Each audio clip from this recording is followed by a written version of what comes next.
Toronto. And I'd like to say a big warm welcome to Meade and Meg Kwan from Daisies Early Education and Care Centre in Wellington. Thank you for joining us.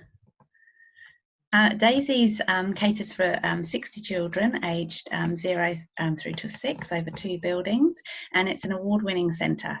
It's been an award winner for its Nature Explore programme. It's accredited as silver level with Enviro schools, and it's rated as very well placed by ERO to deliver high quality education and care. So we're really delighted to hear from you guys tonight.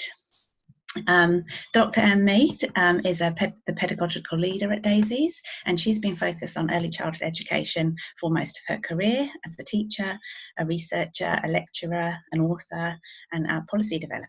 I'm sure her name is familiar to you. And Meg Kwan is education leader at Daisies, and she's also a full-time kayaker, currently teaching with 3 and overs, and she has a passion for ongoing learning. So again, thank you very much for joining us tonight. So we're here tonight to talk about designing an authentic local curriculum. So could we just start by unpacking that term a little bit? What do you understand this term local curriculum to be about? If I start off and Meg can join in, I suppose, when she's ready. We see it in 3 different ways, actually. So we're an Enviro school. We have a Nature Explore program, so we're quite focused on local being whenua-based, place-based, and we spend time actually in our local, most weeks, out on our local maunga, Tarikākā, and in the awa on that mountain. And so that's a really important part of our curriculum and our place. But we're also always had a connection with the local community. So it's, and by that I mean we're in Johnsonville, we participate in things in and around Johnsonville. Meg lives in Johnsonville, I don't, but we make the most of what's available. And one of the things that we're really focusing on lately is we have a fabulous new library come community hub called Waitohi, and we've been doing a lot of curriculum connections to that. And then we also think of our community as being our family community, if you like, and that's been changing quite a lot around Johnsonville and the adjacent suburbs, and we've become more multicultural, and so that's influenced our curriculum as well.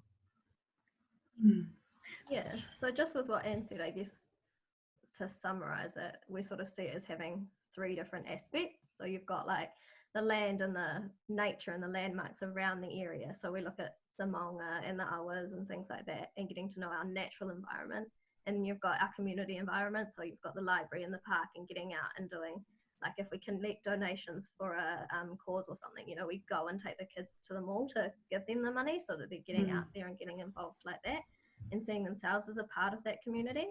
And then there's the community within Daisy. So there's all our families and our teachers' families and all those things that contribute as well. It's nice how you widen that sense of community, and it's not a case that, you know, children are behind these closed doors of a centre and sort of safe and protected, but also separate. It's nice to hear that this local is quite broad for you. We're out with children a lot every single week into the community. Yeah, I think even if we just wanted to focus on nature, just getting them out into that nature, we couldn't get away without introducing them to that community because they're so curious. So you'd see the library being built and it was like, okay, now we have to visit it every week to see the process as it happens. So they drive a lot of that community involvement. So did you spend time as a team thinking about what local meant for you? How did you generate this understanding of what local means for you? Right from the beginning, one of the founding people of Daisies, right from the beginning we said we were not just going to be offering our early childhood education inside the 4 walls, inside the fences of Daisies. And that was influenced actually by some research about how interested children are in their community, and our own views that these children, we're a long day centre, these children are spending many hours with us, and we didn't want them just to confine them within our fences. So that was there. The Nature Explore part of it came in a little bit later. So we had as a core value right from the opening sustainability, but the head teacher, I can't put a date exactly on it, about 2011, 2012, Tash Kibble, came to my daughter and myself and said, what do you think about the pros and cons of us taking the children into nature and actually getting out into the bush and doing more in that direction? And I think we said, write us a proposal, think about the pros and cons, do a little initial risk analysis of it, and we'll think of it. And Tash and another teacher, Jeff, worked that up, went and talked to local rangers on our local mountain, did a bit of research and came back with a really good sound proposal. And we added then to our core statement, our core philosophy, very clearly that we were going to expand what we regarded as our community and our broader interest in sustainability by learning more about our local maunga and awa. Okay, so Anne, would you say that local curriculum, because obviously that will mean different things in different centres, won't it? So is philosophy a good place to sort of begin to unpack your local curriculum? You talked about your philosophy and your values.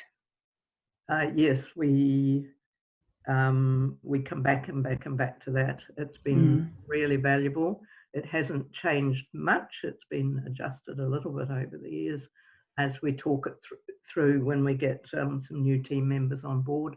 We look at do workshops around the values. What do we think we want to see vis-a-vis our philosophy, vis-a-vis our excuse me, our values, and these extra things that we say are important to us, such as being in an enviro school. That came to us, by the way, but it's a very integral part of who we are and our curriculum. Yeah, it aligned well with you. Yeah. So how do Kaiako at Daisies, and perhaps I can direct this question to you, Meg, how do Kaiako at Daisies use Te Whariki to inform their local curriculum? So many ways. For a start, we do a lot of PD using Te Whariki, so it is constantly thinking about it and that sort of thing. And we make sure that it's reflected in our learning stories as well, so that families know more about Te Whariki, and because we're constantly surprised by the number of people that haven't heard of it. But yeah, the red section in particular, which is, I guess, in the middle, but at the back of the English section, is the one that I read anyway. We use it a lot in terms of looking at kaiako responsibilities and how we're planning and how we're evaluating and assessing and what that looks like for our program as well. Yeah. Would you like to add anything, Anne?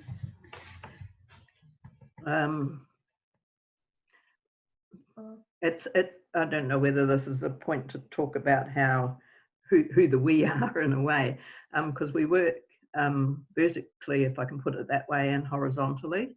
So our structure for educational leadership in Daisies is that we do have 6 educational leaders. So we've got 2 pedagogical leaders, one of whom is me, and we have 2 head teachers, because we're in 2 houses and 2 licenses, and we have in each of those houses an education leader. And Meg is the one in Te Pihinga, which is 2.5, 3 and over. So the education leaders do some shaping of the bigger picture of the curriculum, and we generally focus on quite a substantive question that we want to explore through our curriculum and our pedagogy by the education leaders. But we draw on other ways of doing it. And when that's talked through with the entire team and we land what we're going to do, then it goes rather more horizontal within each house. Right. So we have what we call rōpuiti. We have smaller teams because that's what's manageable in a long day centre, where each team looks after a groupish, thinks more deeply about a group of children and plans for them, and they'll be sharing within the house, so that's horizontal, and we try and share between the two houses too. What's going on. Add a bit more about that. So we run so we're inspired by Reggio Emilia, so we run an investigation-based program. It's not the only thing that we do in the centre, but it's a big part of that, and we had trying centre-wide investigations. So we, as the Ed leadership team, work together to sort of see what's happening in the centre, what are our like overarching goals as a centre, and try and formulate a question or a topic or something that as a centre and all our mini teams we will investigate further. And we often draw that question and that overarching concept from Te Whāriki. Right. So at the moment it's communication. So I was just going to ask you for an example. Thank you. So our current investigation is communication, and both houses are looking at that. And within each house, we have what we call mini teams or rōpuiti, and it's roughly based on age groups. And so within those rōpuiti, they sort of look at their children and the interests that they're showing, and they say, what is the most valuable learning that we can get out connected to communication, and what experiences and what resources, and how can we set up the environment to provide that learning. So you start very much with the goal. And this year it's quite broad, so really we're looking, I've just reached for Te Whāriki. Yes, great. And opened it up on communication mana reo, and the big bold print of that, the big goal for that is the languages and symbols of children's own and other cultures are promoted and protected. So we're asking ourselves, how are we promoting and protecting children's own and other the languages and symbols of them, and how can we do that more? So there's been because of the growth in the diversity of cultures and languages and Daisies, especially as we expanded and grew larger in the last few months, we have far more bilingual children and families. And so that's been a focus, and thinking through, and at the adult level, we're learning more about bilingualism and promoting bilingualism. And for the children, we're trying to raise their consciousness that many of some of the teachers and many of the children are bilingual, and what does that mean, for example. So we've picked that up as a very broad goal, but we get more and more specific each week. Sorry, I'm just putting Tarikākā down beside me. Yes. And it's interesting how you're using it for sort of teacher reflection, teacher professional learning, as well as for children's learning. So it's really very widely used. It focuses a lot of your work as teachers and learners. But we'll thread that into different things that are happening in the community at the time. So back to Waitohi, the library community hub, round about Waitangi Day, started thinking, how can we show the three principles of Te Tiriti o Waitangi and present those to the children, and maybe do it in a multicultural way. So sharing some games that involve participation, amongst people just some quite abstract concepts that we might be sharing for a wee while, but drawing on the fact that we've got different cultural ways of thinking about participation. Absolutely. Okay, well, thank you. Before I move on to the next question, I just want to invite the many people that have joined us tonight, lovely to see so many of you, to start sending in questions. If you have a question, please type it into the chat box. Thank you. So you've obviously picked out communication as an important strand for you at the moment because of the diversity of languages spoken, the diversity of cultures in your centre. And that was really a question that I had for you about how does a teaching team come to determine what are the highest priorities? I mean, where do you start with? There's so much in Te Whāriki. How does a centre team decide where they want to place their emphasis? So like we said earlier, with communication and that overarching goal of communication, the Ed leadership team really does decide on that starting point. But it is a mixture of what's happening in the centre at the time, as well as what we're observing from children and what teachers are coming back with observations about. So with communication, there was a lot of interest in each other, in each other's homes and that sort of thing, and expressing themselves. We had a range of toddlers that were just learning to talk, and lots of new siblings and things coming into families. So there was a lot to communicate about. And then from there, we sort of go, yeah, we feel communication is like a life-worthy learning, and then pass it back to the teaching team as well and say, so if with this lens on, what are we observing from the children and how can we take this further and deeper? I don't know, did that answer there were strands of other things too. Meg and I are involved in a teacher-led innovation fund project, ministry funded, and we're focusing in on sustained shared thinking. And you had Sue Cherrington and Tara McLaughlin on fairly recently.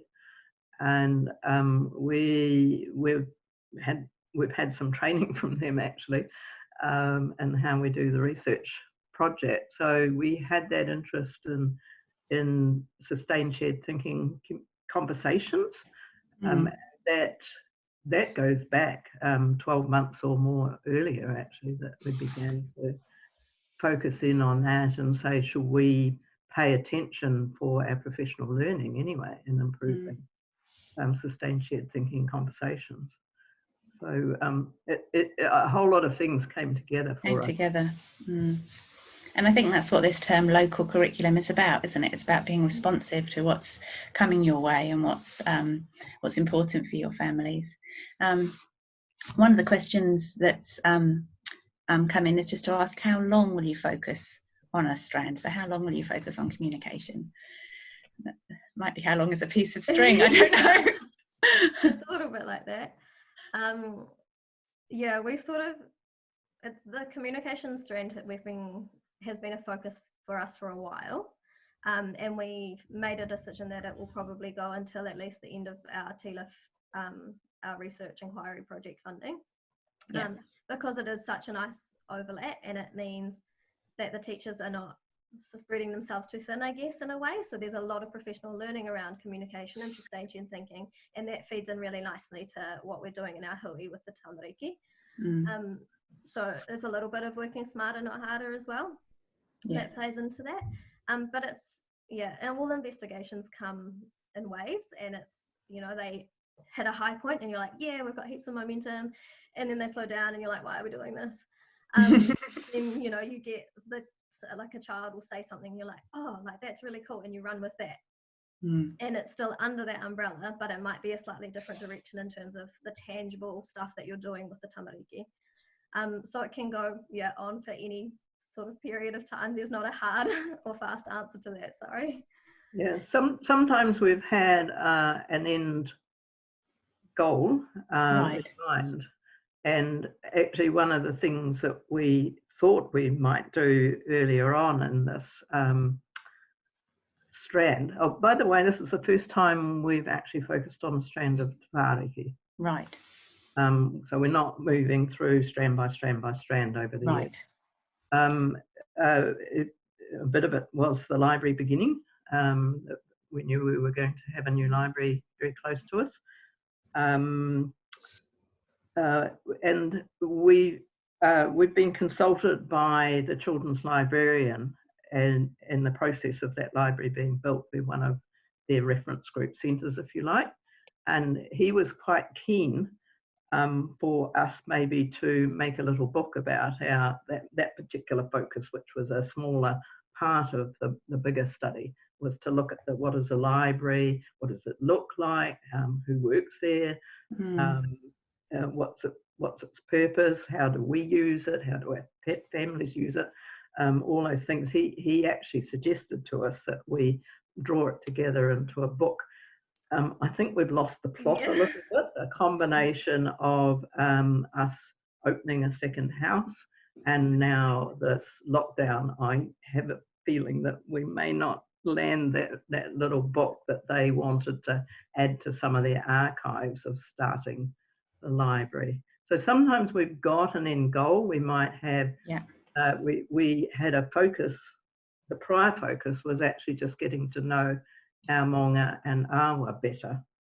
And we had an end product for that in a way, in that we'd simply made a great big panel for the wall to share with the families about what some of these excursions are like, and that had a focus of a particular excursion where we and I was on that one too. We were out in a storm, very, very wet. Rain came down on us, and what that was like. So that gives you a closing point. If you've got something like that, we've done food and taste, and we ended up with a recipe. Yeah.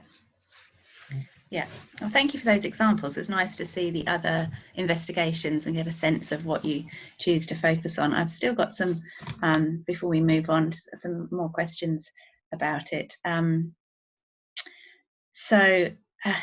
What does it look like in terms of this focus on communication at the moment? Meg, what does it look like for teachers planning in terms of how does the overall sort of goal of communication sort of feed down into intentional teaching and actual activities, how the room is set up? Could you give a brief explanation? I can definitely give an explanation. I don't know if it will be brief. I know. We've got lots of questions coming in. So no, so we, like I said before, we have our rōpūiti, and so you have we have a group of 30 children in Te Pehinga house, or 35-ish, so there's about 15, 16 in each group. And we look at their interests and what they're showing a passion for at the time. So previously, like at the end of last year, they were really into gardening. We had just built a new garden box outside the house, so that was really on top for them. So in terms of we looked at that interest and said, right, how can we incorporate communication and building their self-esteem and their confidence to share and their knowledge of each other as well. And so we invited families to share photos with us from their home gardens and bring in those experiences, and we printed those off, and children were able to share that with each other. And there was also a lot of encouraging them to talk about their weekends and whether they'd been growing things in their garden and their seeds, and using the garden as a topic to share, like a common interest topic for them to share, and building them up that way. That hit a lull and we came back in the new year, and our garden was going really well, and that's still a focus for us as a wider curriculum area. But we looked at communication and said, okay, they've sort of waned off that particular interest. So what are we looking at now? And there's a lot of storytelling happening. There's always a huge interest in books, we've found. But there was a particular interest in that storytelling, and through our TLIF inquiry, we had recognised that an area that we needed to work on as a centre was providing props and puppets and that sort of thing to allow children to storytell that way, to retell familiar stories and to create their own. So we sort of drew those two things together and decided to go with puppets. And so we've got children making their own puppets and creating their own characters and like creating puppets of stories that they do know really familiar, that they are really familiar with, so that they can retell those. And looking at their communication that way. And that's got them sort of standing up in front of a crowd, creating things from their own interests. And it's also building a lot on their pre-literacy skills as well. So that idea of like cause and effect, and that things happen in a chronological order, and this happens at the start and this happens at the end. And, you know, that idea that each character has its own personality and its own associations, and that sort of applies to their life as well. Okay. Does that help? Yeah, no, that's cool. That's a very good example. Another question coming through in regard to picking this area as of communication. How does that not put a limit on what children can learn, you know, by particularly picking a goal? How do you balance other goals, and how do you, or can you revisit areas as needed if you feel that that's what children particularly need? Yeah, definitely. So it's the investigation, I think I said earlier, is just one aspect of our program. And it's one that as a rōpū iti, we sit down in our little teams and we plan specific intentional experiences over the week. So it might be 2 or 3 things, or 3 or 4. It might be a trip that we've planned for that week that's particularly relevant to that. But we also have all the other hours in the day. Where tamariki are allowed, they have free play, they can request their own resources and that sort of thing. And we also have a key teacher system, and that's when our key teacher system comes into play, and you look at your own key children, and we always have goals for them and look at what areas of their learning in particular we need to support or they're really interested in. And all those other hours is when we can put that into play and bring in the things like the gardening and our nature experiences, baking and all that sort of stuff still happens. So it's a big thing, but it's only a part of our day. Yeah. Okay. And before you mentioned about the maunga being a very key a priority for you, and being an area of investigation. So presumably, were you able to bring in some of the richness of Te Ao Māori, and how does local context look, local curriculum look in terms of Te Ao Māori? Clearly that would be an important area. Definitely. Do you want to take that one in? Or? Yeah, okay. We do bring it in. It's very interesting that Johnsonville was so IDIS, not particularly great for habitat, not habitat, but in an ecological environment for Māori in early days. So we don't actually have a strong history. We've worked with mana whenua to try and find out what was happening up in our mountain and around Johnsonville, and not much was happening, or if there was a kāinga, it's been eradicated. We can't, they're not clear, we're not clear where that is. But notwithstanding that, we've paid attention to Atua Māori. So when we're out in the bush, we're often acknowledging Papatuanuku, the Atua Māori. We're commenting on the god of the wind if it's windy, and when we get higher up on the maunga, it is windy usually. So we're weaving it in that way. We have Whare Colleen, one of our original teachers. She's not mana whenua, but she's a great storyteller, and she will bring in Atua Māori. The other thing that we do is that when we're high up, and the children, one of their achievements before they graduate is to actually climb to the top, if at all possible, the weather allows, before they transition to school. And we can see 2 harbours. We can see Wellington Harbour, and we can see Porirua Harbour from up there. And some of the children live near either of those 2. So we tell the stories, the Tanawha stories that go with each of the harbours, so the children become familiar with Ngāke and Whataitae for Wellington Harbour, and Awarua for Porirua Harbour. So we're weaving in some of those knowledges into what we're doing. Yeah. At the time that that investigation was happening, so it wasn't just the maunga, but we were looking at awa and Waitohi awa as well. And I was actually with the infants at that time. And so we stuck the way our investigation went. It was actually more to the awa, because that was something they could access. It was something that they could grow familiar with. But with the older tamariki that were looking at the maunga and Tarikākā, there was a lot about the concept of tuaranga waiwai came in and having that place to stand.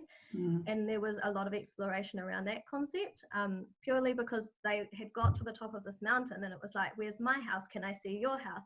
And it was this whole concept of like, here was this place that we could see everybody's places from. And so there was a lot of exploration about what that meant for them, and was this, they sort of built a connection to Tarikākā, and so it was like, is this your maunga? Is that how you feel about it? And exploring that concept as well. Yeah. And building the concept of kaitiakitanga, and that comes from us being an enviro school. Yeah. Someone's asking, is this intentional teaching, the fact that you've taken an area from Tiffany Key and you're really planning exactly how you're going to further that learning, and I think you've already alluded to this, Meg, and that works alongside a child-led program where you're planning and responding to children in the moment. Would that be a good summary of what it is that you do? Yeah, I think so. Yeah, so it's a mix of intentional teaching and child-led, definitely, and I think it's important to find that balance. We've been doing a lot of learning recently on this idea that if you only ever follow the children's interests, how will they ever widen their interests? And so making sure that even if we have like an overarching concept and their interests fit really well into that, we might choose to introduce a new resource or a new experience or way of exploring something. And we encourage all the tamariki to give that a go. And so it might be that we have a new experience out for a while and children aren't engaging. So we have a couple of children that haven't really liked the idea of making puppets and using the hot glue gun and exploring those resources and crafting. But getting a teacher to come in and sit down with him and say, hey, let's just give it a go, because that whole idea of how will you know you don't like it unless you give it a go. But then it is, there is a lot of the day where they do get to choose what they're doing. Yeah. And they have a say in how the environment is set up. And our environment setup reflects what we know of them as well. Are you planning all experiences and individual goals for children related to that choice?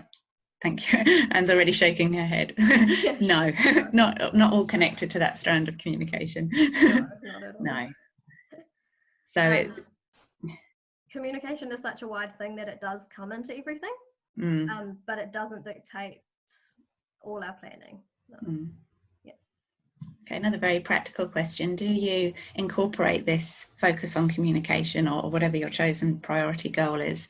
Do you incorporate that into your curriculum policy documents? Because presumably if you did, you'd then have to change your curriculum policy documents every time you sort of changed priorities, or is your philosophy or vision statement kind of where these things come from? Yeah, the latter. Yeah. We don't have a written curriculum policy specific to each investigation focus. It's much broader than that. Yeah.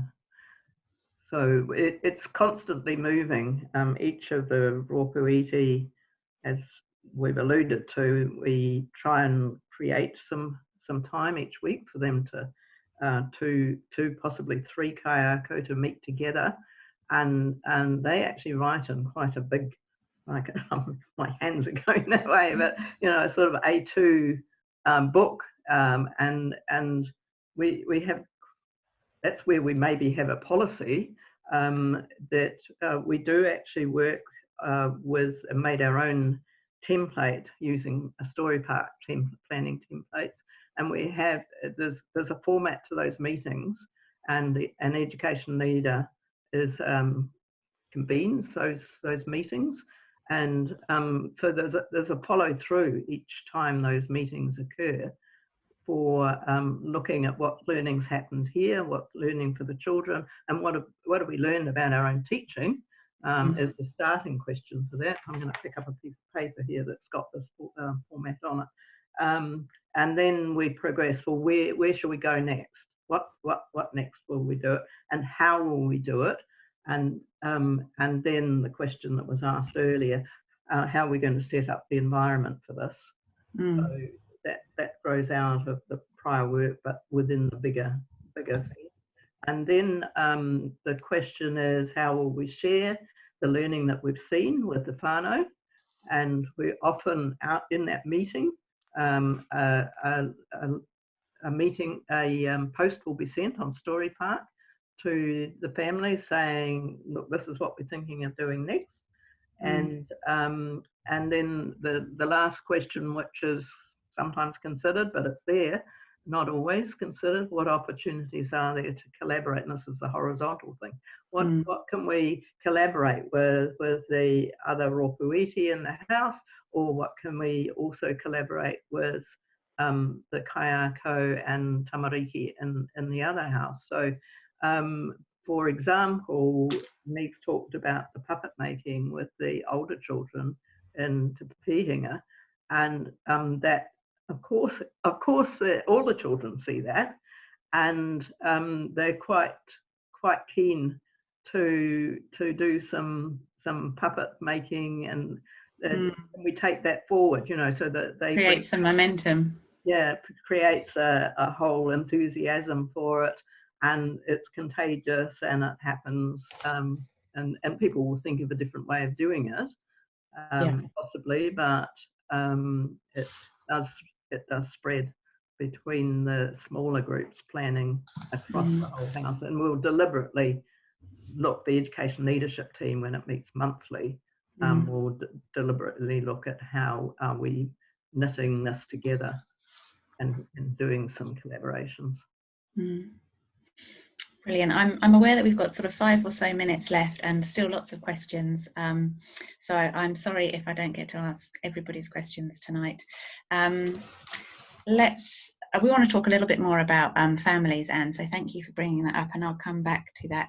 I just want to, I think we're also listening in, we're also a bit challenged by this idea of having this one area of focus for everybody and whether we're really meeting the diversity of needs. So what about if there are children whose interests and needs don't really connect to communication? That's fine. We've got, as Meg said, we've got many other hours of the day when we're not actually doing the intentional teaching. And the teachers, when it comes back to the key teacher system, we operate that for 3 and 4 year olds as well as for the younger age group. So we're a bit unusual in that regard, but the key teacher is for, you know, their 5 or so children is very attuned to the individual interests and making sure that there are curriculum enrichment events or experiences offered to them. And maybe something I didn't make clear before was that with when I was talking about us planning those intentional teaching moments, we're not sitting down with the 16 children all at once. So it is small group huis, and so we can cater those small group huis to a range of interests.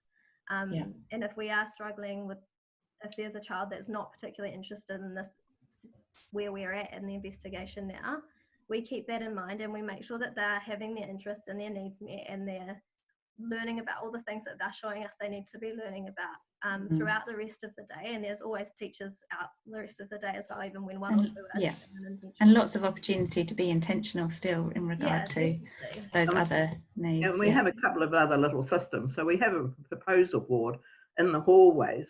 So the child and the family, when they arrive, let's put these two things together, they will often, it's usually the parent that will write it, but some children are starting to write their own proposal about what they want to do on that board as they come in each day, so they can do that.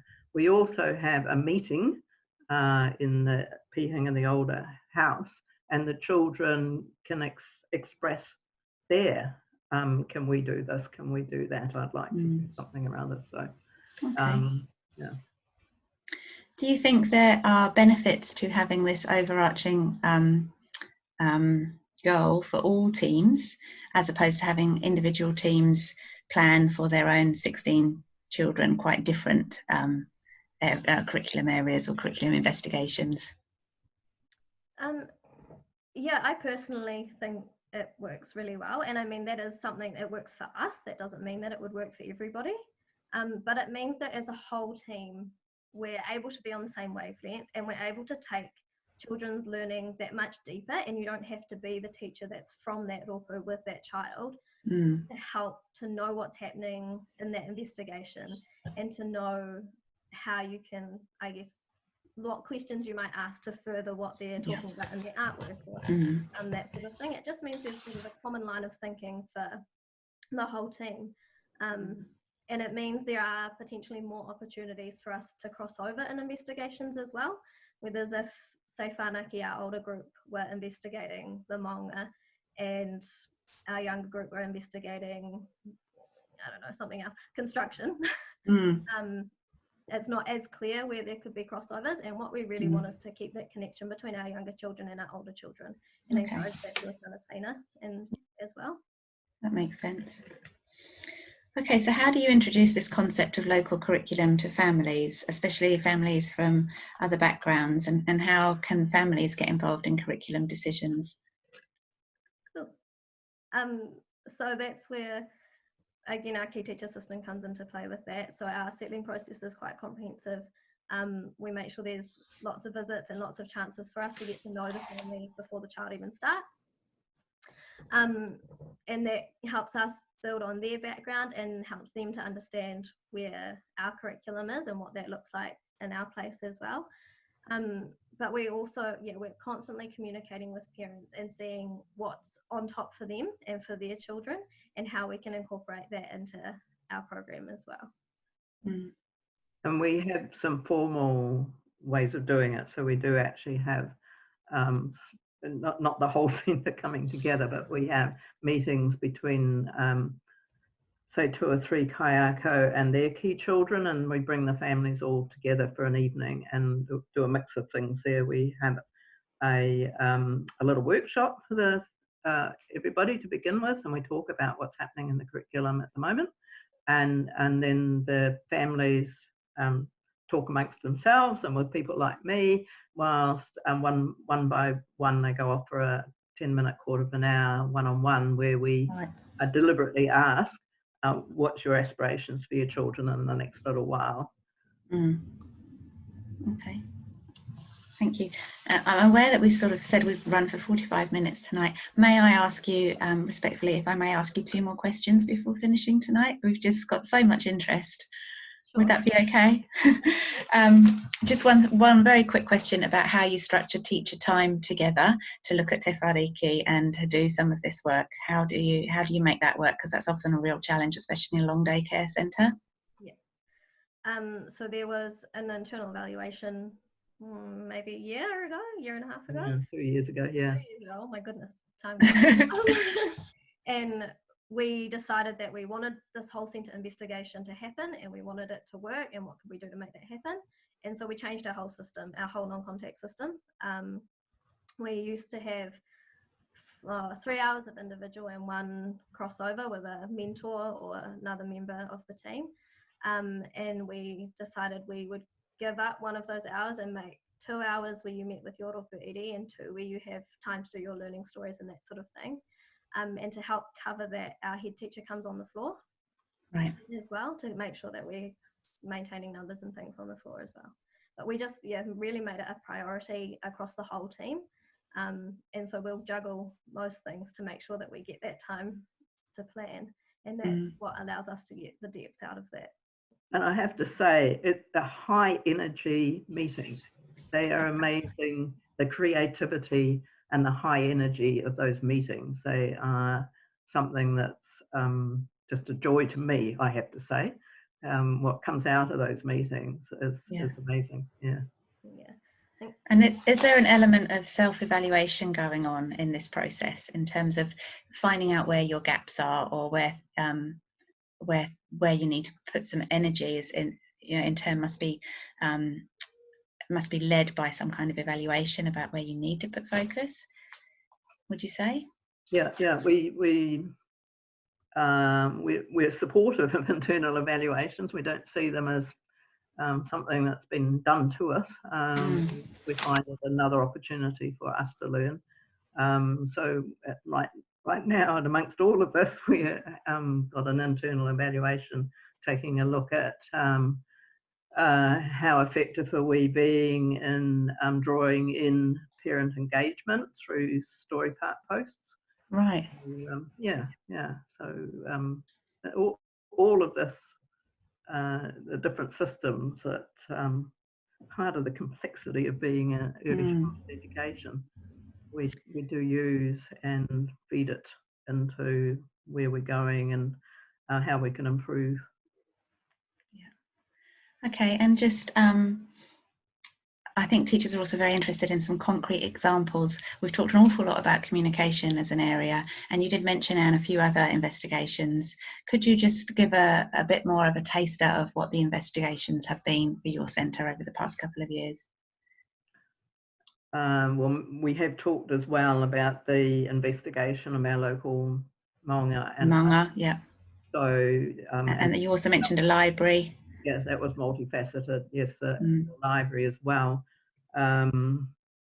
We started off the recipe book one, which is several years ago now, but that started with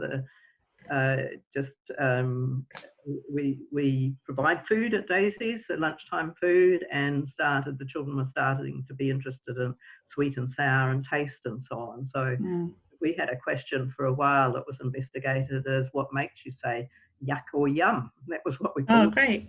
Yeah. It's nice to hear how you framed this as in terms of for children and families. So that's a really nice, engaging question. And we had one that started when the children on the maunga feel tāwhiri mātia on the top, or they've been in the bush and they don't feel the wind, and they come out and they go, oh, it's windy today, because Wellington often is, and so we put it back to them. They got out on the streets, out of the bush, and feel the wind. And so we started working with their working theory about what makes wind, what makes air move. And that was a long one too. Some of these have been quite short, but that was long. And it went right through to what makes gravity and space and movement of air, and how high up into the atmosphere does the wind move, and if there is, what's it got to do with gravity, and if there is no gravity further out in space, what makes meteors move. Right, wow. It's amazing, isn't it?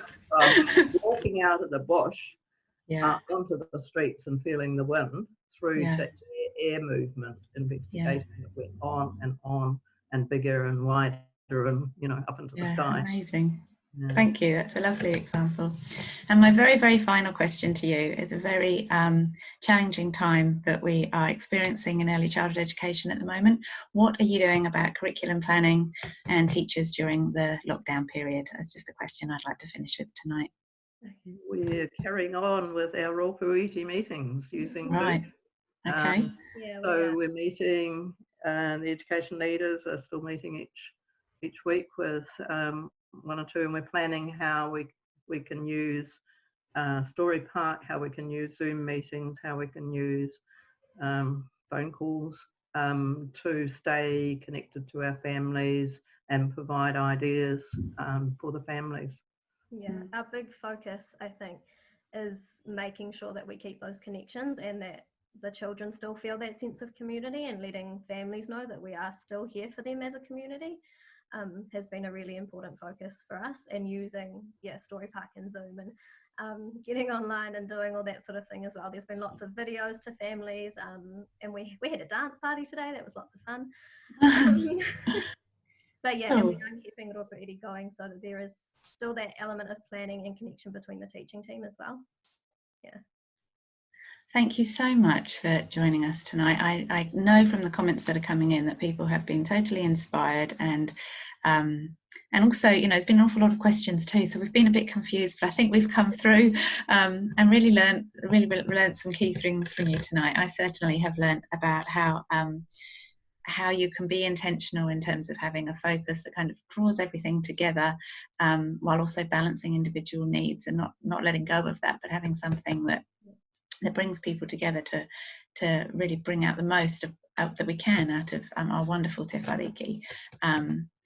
So thank you very much for sharing tonight. Thank you for having us. Thank you. Thanks. It's been wonderful. Thank you very much.